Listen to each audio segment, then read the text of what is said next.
Trong nghi thức chọn đồ tròn 1 tuổi, cậu bé chọn trúng cái còng tay, khiến cho tất cả người tổ chức sinh nhật cho cậu bé ngây ngốc, bởi vì người ở đó hầu như đều là tù nhân bị kết án. Vì để làm dịu bầu không khí, bọn họ ôm cậu bé chụp ảnh sinh nhật. Nhưng vừa chụp ảnh xong thì giám ngục trưởng đi vào. Trong tù không được tự ý tổ chức tiệc sinh nhật. Bọn họ bị đuổi ra khỏi phòng giam để chờ bị phạt. Mẹ cậu bé đứng ra cầu tình, giải thích rằng cô chỉ muốn trải qua sinh nhật đầu tiên với con trai. Nhưng giám ngục trưởng không hề khoan dung độ lượng, ngược lại xé luôn tấm ảnh họ vừa chụp. Cô không phục sao? Cho nên nói, không muốn bị xúc phạm thì đừng phạm tội. Lời của giám ngục trưởng khiến cô không thể nói được gì, đồng thời cũng khiến cô áy náy trong lòng. Trên thực tế, quả thật cô vì phạm tội nên mới vào ngục, cũng dẫn đến con trai chỉ có thể sống trong phòng giam. Nửa năm trước, Hong Jong-hae mang thai bị chồng đánh đập ở nhà. Trong lúc phản kháng, cô nhất thời lỡ tay, dẫn đến việc vô tình chồng chết. Sau đó cô bị phán 10 năm tù giam. Hơn nữa sau khi vào tù sinh con, theo pháp luật Hàn Quốc, nếu một nữ tù nhân sinh con trong tù, có thể nuôi con trong tù 1 năm rưỡi.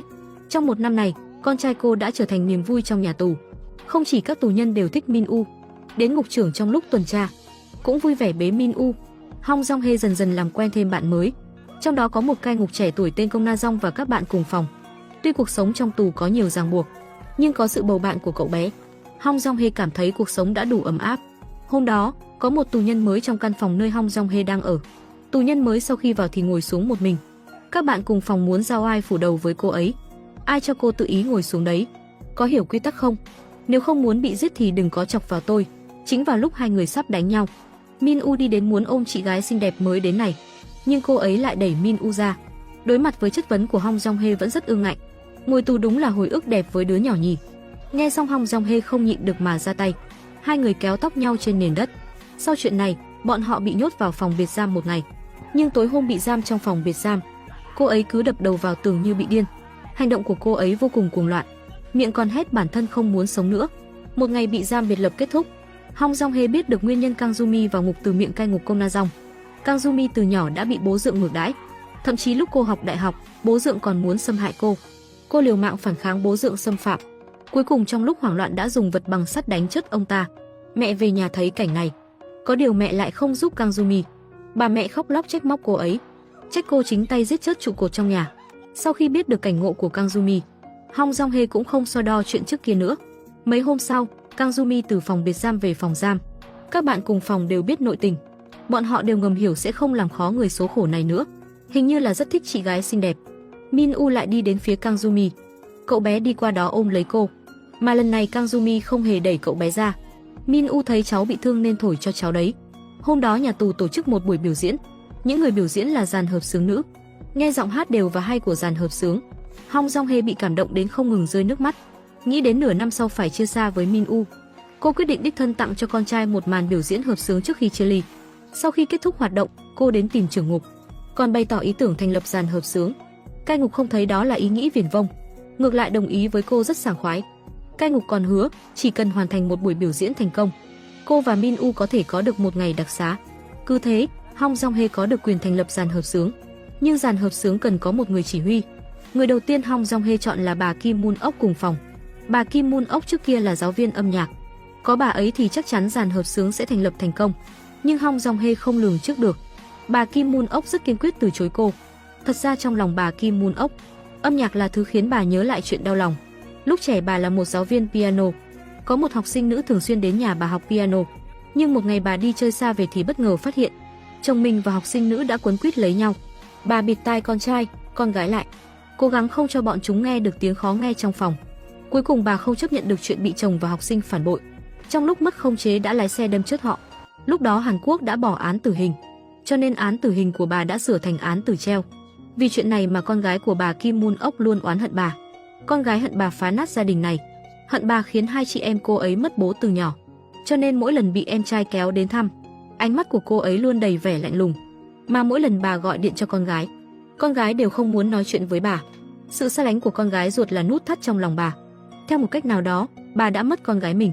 Nhưng sống trong tù nhiều năm như thế, bà đã coi những người nhỏ hơn ở đây là con gái. Cho nên khi Hong Jong-hae hết lần này đến lần khác cầu xin, bà Kim Moon Ok cuối cùng cũng đồng ý. Sau đó kế hoạch thành lập của Hong Jong-hae đã đi đúng hướng. Bà Kim Moon Ok là người chỉ huy giúp cô ấy chọn thành viên trong nhóm.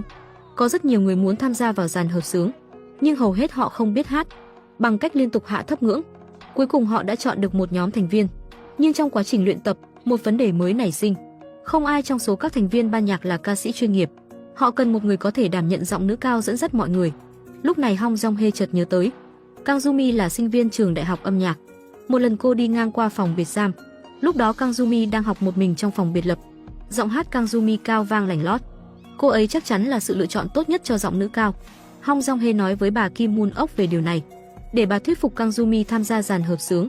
Hôm sau bà gặp riêng Kang Ju-mi, nhưng bà vừa nói lời mời, Kang Ju-mi đã lạnh lùng từ chối.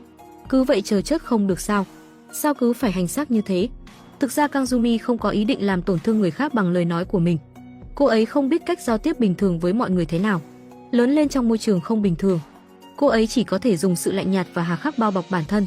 Mẹ Kang Ju-mi thường đến thăm tù, nhưng lần nào cô ấy cũng từ chối gặp mẹ.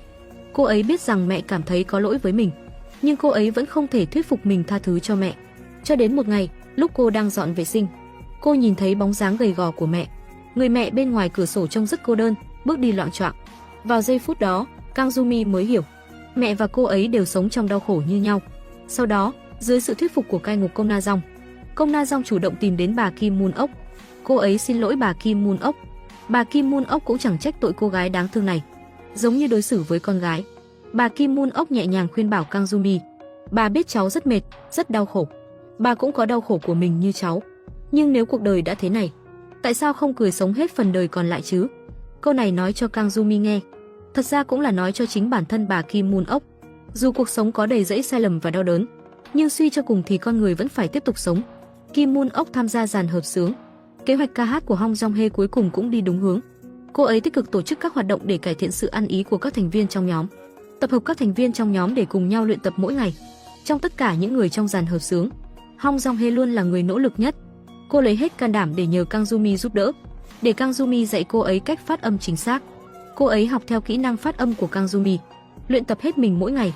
Với sự nỗ lực ngày qua ngày, cô trở thành ca sĩ nghiệp dư xuất sắc nhất nhóm, mà dàn hợp xướng dưới sự dẫn dắt của họ cũng đang dần tiến gần đến tiêu chuẩn biểu diễn trên sân khấu. Khuya hôm đó, Min-woo bị sốt cao. Hong Jong-hae muốn đích thân đưa con đến bệnh viện. Cai ngục Công Na Dong tốt bụng đã đồng ý với cô, nhưng vì quy định nên đành đeo còng tay cho cô. Cô theo cai ngục đến bệnh viện. Người ở đây thấy còng tay thì đều cảnh giác với cô. Bác sĩ tiêm cho Min-woo một mũi. Sau đó anh ấy nói với Hong Jong-hae rằng đó chỉ là cảm lạnh thông thường. Trong khi chăm sóc Min-woo, chiếc còng khiến cô cử động rất bất tiện. Sau khi nhìn thấy cảnh này, cai ngục Công Na Dong đã đưa ra một quyết định lương thiện nữa. Thuốc của mẹ là liều thuốc tốt nhất cho bé. Tối đó Hong Jong-hae ngồi bên cạnh Min-woo cả một đêm. Cô chạm vào nốt ruồi trên tay Min-woo, cảm nhận ấm áp từ bàn tay con trai. Không lâu nữa Min-woo sẽ phải chia xa cô. Mỗi giây phút bây giờ đều quý giá đối với cô. Thời gian đến 6 tháng sau, dàn hợp xướng cuối cùng đã có buổi biểu diễn đầu tiên. Trưởng ngục mời Bộ trưởng Bộ Tư pháp đến xem. Khán phòng nhà tù chật kín người. Khi bà Kim Moon-ok vẫy cây đũa, tiếng hát nhẹ nhàng vui tươi vang vọng khắp khán phòng. Giai điệu của bài hát truyền tải niềm vui, đồng thời nó cũng chứa đựng những mong đợi của họ về cuộc sống mới. Màn trình diễn của họ kết thúc bằng tiếng vỗ tay. Hong Jong-hae cũng nhìn thấy nụ cười của Min-woo lúc kết thúc. Sau đó, Bộ trưởng Bộ Tư pháp khen ngợi ngục trưởng và nói rằng dàn hợp xướng luôn có thể được giữ lại trong tù. Sau đó Hong Jong-hae sẽ được ân xá để ra ngoài một ngày.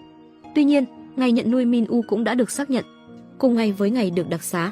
Vào trước ngày ân xá một ngày, Hong Jong-hae đưa ra yêu cầu quá đáng với Công Na Dong. Cô khẩn cầu nhà tù không tiết lộ sự tồn tại của mình cho Min-woo. Đừng nói với Min-woo về việc nhận nuôi, vì cô là một tội phạm giết người. Cô ấy muốn Min-woo lớn lên như một đứa trẻ trong một gia đình bình thường. Vào ngày ra ngoài, cô cởi bỏ bộ đồng phục tù nhân, mặc quần áo bình thường. Cô đưa Min-woo đến trung tâm nhận con nuôi. Sau đó nhờ nhân viên chuyển album ảnh cho bố mẹ nuôi. Những bức ảnh bên trong được chụp bởi cai ngục Công Na Dong, ghi lại quỹ đạo trưởng thành của Min-woo trong 1 năm rưỡi qua. Sau đó cô bước tới chỗ Min-woo, nói lời tạm biệt với Min-woo qua tấm kính. Sau khi nói lời tạm biệt, cô rời đi cùng với cai ngục Công Na Dong. Nhưng khi tới cổng, cô chợt dừng lại. Cô bỏ mặc tất cả chạy ngược về. Đợi khi chạy đến, cô thấy Min-woo đã được người khác ôm trong lòng. Nhìn Min-woo khóc trong vòng tay mẹ nuôi, cô cũng đứng khóc bên ngoài. Lúc này cô biết rất rõ, trong rất nhiều năm sau, cô và Min-woo sẽ có một cuộc chia cách rất dài. Sau khi trở lại nhà tù, cô như mất hồn, trở nên chán nản. Cô cảm thấy như có một khoảng trống trong trái tim mình. Khoảng trống ấy khiến cô đau khổ từng ngày. Lúc này cô như một đứa trẻ buồn bã. Bà Kim Moon-ok liên tục an ủi cô như mẹ. Dù đau đớn cũng hãy mỉm cười. Chỉ khi cháu cười thì con cháu mới cười. Những người được định sẽ gặp nhau thì sẽ gặp vào lúc nào đó thôi. Từ sau đó, Hong Jong-hye bắt đầy thử bước ra khỏi nỗi đau mất con. Mỗi ngày cô đều tập luyện ở dàn hợp xướng, để sức mạnh của âm nhạc xua tan sương mù bên trong. Hợp xướng đã trở thành sở thích chung của tù nhân, cũng dần dần trở thành sợi dây liên kết giữa họ. Họ càng ngày càng gần gũi nhau hơn khi ở bên nhau ngày đêm. Theo thời gian trôi qua, tiễn từng tù nhân ra ngoài. Ngày tháng trôi qua thật chậm, thời gian đến 4 năm sau. Bây giờ dàn hợp xướng rất ưu tú, thậm chí còn được đưa tin trên các phương tiện truyền thông và đăng trên các tạp chí. Vào đêm Giáng sinh, cai ngục Kom Na Dong đem đến một tin tốt. Họ được mời biểu diễn tại nhà hát Seoul, còn được mời người thân của mình đến xem. Bên cạnh đó, sau khi buổi biểu diễn kết thúc, họ còn 1 giờ để gặp gia đình. Đa số người trong dàn hợp xướng đều vui mừng. Họ vui vẻ chuẩn bị trước cho cuộc gặp gỡ đó. Nhưng có một vài người là ngoại lệ. Cơ hội gặp gỡ này là một cuộc đấu tranh cho họ. Bà Kim Moon Ok muốn mời con gái bà, nhưng vì sợ bị từ chối nên vẫn đặt điện thoại xuống.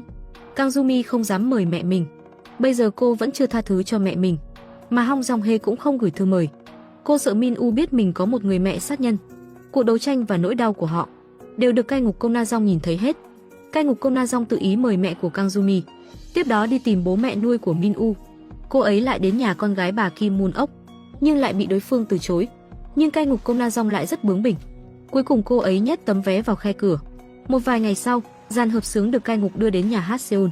Nhưng ngay khi họ đang trang điểm và chuẩn bị, cảnh sát đang duy trì trật tự đã xông vào. Vừa rồi có một vụ trộm ở rạp hát. Nhẫn của quý cô bị thất lạc trong toilet. Thực ra, chiếc nhẫn bị cô ta vô tình làm rơi xuống đất. Nhưng với tư cách là một nhóm tội phạm có tiền án, họ vẫn bị coi là nghi phạm. Cảnh sát bắt họ ôm đầu ở hành lang và yêu cầu họ cởi quần áo để cưỡng ép kiểm tra. Hong Jong-hye cố gắng phòng thủ và chống cự, nhưng lại bị đối phương ép xuống đất, dừng tay. Vì trường hợp khẩn cấp này, ban tổ chức dự định hủy buổi biểu diễn của dàn hợp xướng. Cai ngục trưởng đã rất tức giận khi biết được tin này. Ông yêu cầu trưởng bộ phận liên lạc với bên tổ chức, rồi anh vội vã vào hậu trường. Khi nhìn thấy các nữ tù nhân khỏa thân quỳ thành một hàng, cai ngục trưởng đã chọn tin vào tù nhân của mình. Những người tham gia biểu diễn này đều là đại diện gương mẫu trong tù. Nếu như dàn hợp xướng chúng tôi có kẻ trộm, tất cả hậu quả đều do tôi gánh. Làm cái gì đấy, đứng lên hết đi. Trải qua việc không vui này, cuối cùng họ cũng thay sang trang phục màu trắng. Họ lần lượt bước lên sân khấu biểu diễn. Lúc này, trên khán đài có người nhà của họ. Theo tiếng nhạc vang lên, họ hát một bài hát đã luyện tập nhiều lần. Họ hát rất nghiêm túc, nhưng cứ hát rồi hát, mắt họ đã đẫm lệ. Họ dùng âm nhạc để bày tỏ sự tiếc nuối, nói lời cảm ơn với gia đình đã đến. Hát xong, buổi biểu diễn của dàn hợp xướng kết thúc trong nước mắt và những tràng pháo tay. Nhưng ngay khi họ chuẩn bị bước xuống, tất cả đèn trong hội trường đột nhiên tắt, và kèm theo đó là giọng nói non nớt của trẻ con. Một nhóm trẻ cầm nến đi về phía dàn hợp xướng. Tôi sẽ nhớ ngày tôi gặp bạn. Ở bên nhau hay là không ở bên nhau, đối với tôi mà nói thì chẳng quan trọng. Vì trái tim của tôi, bất cứ lúc nào cũng ở bên bạn. Đến khi chúng ta gặp lại nhau, xin bạn hãy hát một bài nhé. Đến lúc đó cả thế giới đều sẽ tràn ngập hương thơm của bạn. Sau kết thúc buổi biểu diễn, các thành viên đoàn tụ với người nhà dưới khán đài. Kang Joo-mi cuối cùng cũng chấp nhận lời xin lỗi của mẹ. Tại thời điểm này, cuối cùng cô ấy cũng sẵn sàng làm hòa với mẹ mình. Bà Kim Moon Ok nhìn thấy con trai đi đến. Bà yên lòng khi con trai không oán hận bà.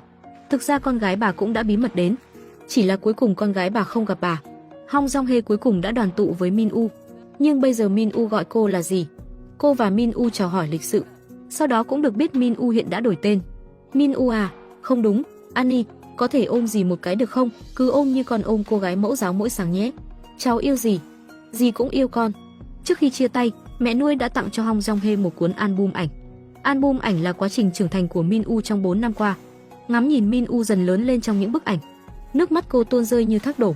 Cô không muốn Min-woo mang tiếng là con của kẻ sát nhân, nhưng cũng rất muốn người bầu bạn Min-woo lớn lên là bản thân. Không lâu sau buổi diễn kết thúc, một tin tức đến nhà tù. Cách đây không lâu có một vụ giết người khủng khiếp. Hàn Quốc khôi phục án tử hình vì vụ này. Điều này cũng có nghĩa bản án của bà Kim Moon Ok bị đổi từ tử hình treo thành tử hình. Tối đó cai ngục đưa Kim Moon Ok ra khỏi nhà tù. Điểm đến của họ là nhà con gái của bà Kim Moon Ok. Con cái của bà đã được thông báo trước. Đây sẽ là lần cuối cùng gia đình gặp nhau. Sau đó cùng nhau ăn một bữa tối thịnh soạn. Buổi tối, ba người nằm trong phòng ngủ cùng nhau. Trong khi Kim Moon Ok đang ngủ, cô con gái nhẹ nhàng nắm lấy bà. Chiều ngày hôm, cai ngục Kom Na Dong đến phòng giam để đưa bà Kim Moon Ok ra ngoài, không để người khác biết. Cai ngục Kom Na Dong nói dối rằng có người đến thăm nhà tù. Bà từ chối gặp mặt đi. Xin lỗi, đừng nói xin lỗi. Không sao đâu, đừng có khóc. Mẹ ơi, mẹ ơi. Bước chân tử thần sẽ không dừng lại vì tiếng khóc. Cuối cùng, bà Kim Moon Ok bước ra khỏi phòng giam. Trong khi đi qua từng phòng giam, các bạn tù đều hát bài White Gardenia bà dạy. Bài hát này là bài hát bà đã dạy những học sinh này. Đó cũng là bài hát chia tay mà các cô con gái này gửi tặng bà.